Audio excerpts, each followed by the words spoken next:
বন্ধুরা, সমাজে অনেকে যাদের সাথে দেখা হয়, যারা আমাদের সাথে একটা সামাজিক সম্পর্ক আছে, তারা গল্প করলে প্রায় বলেন যে স্টার্টিং ওয়াজ ভেরি এক্সেলেন্ট, শুরুটা খুব ভালো মনে হচ্ছে। এই 2 মাসে বিএনপির সরকার, জনগণের নির্বাচিত সরকার, প্রধানমন্ত্রী তারেক রহমানের সরকার, শুরুটা আমাদের কাছে খুবই ভালো লাগছে। কারণ যা প্রতিশ্রুতি দিয়েছেন, আপনার কৃষকদের কার্ড, দরিদ্র জনগণের জন্য কার্ড, এরপরে আপনারা দেখেছেন যে যুদ্ধের কারণে আমাদের জ্বালানি তেলের কি সংকট, এই সংকট এখন আছে। এখন কোনো পেট্রোল পাম্পে কিলোমিটারের পর কিলোমিটার লাইন ধরে, কোনো লাইন ধরে না।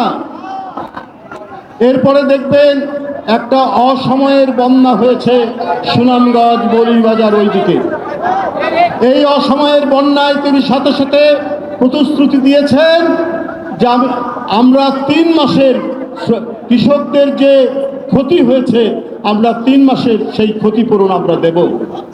এটাই তো হলো ব্যবস্থাপনা, এটাই তো হলো দক্ষতা, এটাই তো প্রশাসনকে এবং জনগণকে ঠিক মতো পরিচালনা করার নিদর্শন।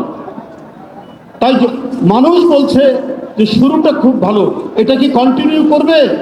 ভাই, যার প্রথমটা শুরু, যার সকালটা ভালো, তার সারাদিনটাই ভালো, এটা একটি ইংরেজি প্রবাদ। আমরা বিশ্বাস করি ভাবেই যাবে। উপস্থিত ভাই ও বোনেরা, আমি 2টি ছোট্ট কথা বলে আমি শেষ করব। এখানে সবাই বলেছেন, যিনি নিজেকে শ্রমিক বলে দাবি করেছেন শহীদ রাষ্ট্রপতি জিয়াউর রহমান, তার স্ত্রী গণতান্ত্রিক আন্দোলনের এক অভূতপূর্ব আপসীর নেত্রী। তিনি বলেছেন, আমি শ্রমিকের স্ত্রী। আজকের এই বিশাল শ্রমিক সমাবেশে তার জ্যেষ্ঠ পুত্র, আমরা জানি যে অনেক কাজ থাকার পরও অনেক কাজ তিনি সেখান থেকে না গিয়ে তিনি এখানে এসেছেন। বাবা মায়ের যে উত্তরাধিকার হয়, সঠিক উত্তরাধিকার, শুধু রক্তের উত্তরাধিকার নয়, আদর্শের উত্তরাধিকার তারেক রহমান সেটা নতুন করে প্রমাণ করলেন। বন্ধুরা, আবার এখন 2টি কথা শ্রমিকদেরকে নিয়ে। একটি হলো যে আজ থেকে 130 বছর আগে জার্মানির চ্যান্সেলর বিসমার্ক তিনি মিনিমাম ওয়েজেসের কথা বলেছেন, ন্যূনতম মজুরি তিনি প্রথম বলেছিলেন। এরপরে অনেক শ্রমিক আন্দোলন, অনেক অধিকার, অনেক কিছু ঘটে গেছে গোটা পৃথিবীতে, কিন্তু বাংলাদেশে এখনো ন্যাশনাল স্ট্যান্ডার্ড মিনিমাম ওয়েজেস এখনো এটা নির্ণীত হয়নি, এটা এখনো বাস্তবায়ন হয়নি। আজকেই আমি খবরের কাগজে পড়ছি, অদ্ভুত ব্যাপার যে শ্রমিকের পুত্র তারেক রহমান তিনি এই বিষয়টা সর্বোচ্চ বিবেচনা করবেন। এই যে জাতীয় ন্যূনতম মজুরির যে বিষয়টি, আজও পর্যন্ত সেটা নানাভাবে হয়েছে, কিন্তু একটা স্ট্যান্ডার্ড ন্যূনতম মজুরি এখন পর্যন্ত হয়নি। এছাড়াও শত শত শ্রমিক, তাদের নামে লেবার কোর্টে মামলা, তাদের নামে লেবার ট্রাইব্যুনালে মামলা, প্রায় 27,500 মামলা, এটার কোনো প্রতিকার এখনো পর্যন্ত হয়।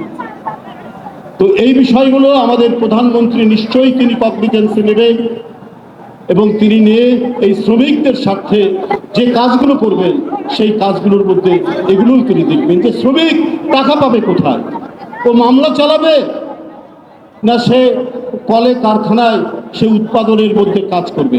আজকের সভ্যতা, আজকে সভ্যতার চাকা শব্দ শ্রমিকদের শ্রমে, শব্দ শ্রমিকদের ঘামে, সমস্ত কিছুই তো শ্রমিকদের রক্তে। তাদের ন্যূনতম মজুরি এটা নিশ্চিত করা দরকার। পাশাপাশি আজকে জুট মিলগুলো বন্ধ, এই জুট মিলগুলোকে কিভাবে আবার রিভাইভ করা যায়, কিভাবে সচল করা যায়, এর ফরওয়ার্ড লিঙ্কেজ ব্যাকওয়ার্ড লিঙ্কেজ করে এগুলোকে করা যায় কিনা, একটা জাতীয় পলিসি করে এই জুট মিলগুলোকে, যাদের অনেক সম্পত্তি আছে, কিন্তু এই সম্পত্তিগুলো কাজে লাগিয়ে আবার জুট মিলগুলোকে সচল করলে আমাদের লক্ষ লক্ষ শ্রমিক বাংলাদেশেই তাদের কর্মসংস্থান হবে। দেশনেত্রী বেগম খালেদা জিয়া আদমদি জুট মিলের সামনে তিনি 210 মেগাওয়াট বিদ্যুৎ কেন্দ্র করেছিলেন, 80 মেগাওয়াট গাজীপুরে। এই সমস্ত খুব পরিকল্পিতভাবে ষড়যন্ত্র করে এই আপনার কি বলে বিদ্যুৎ কেন্দ্রগুলি বন্ধ করে দেওয়া হয়েছিল শেখ হাসিনার আমলে। আত্মীয় স্বজনকে বেশি টাকায় প্রাইভেট কুইক রেন্টাল করার জন্য এই সরকারি বিদ্যুৎ কেন্দ্রগুলো বন্ধ করা হচ্ছে। তো আমার বিশ্বাস এই বিষয়গুলি প্রধানমন্ত্রী দেখবেন এবং যথাযথ ব্যবস্থা নেবেন। আমার বক্তব্য শেষ। খোদা হাফেজ। বাংলাদেশ জিন্দাবাদ।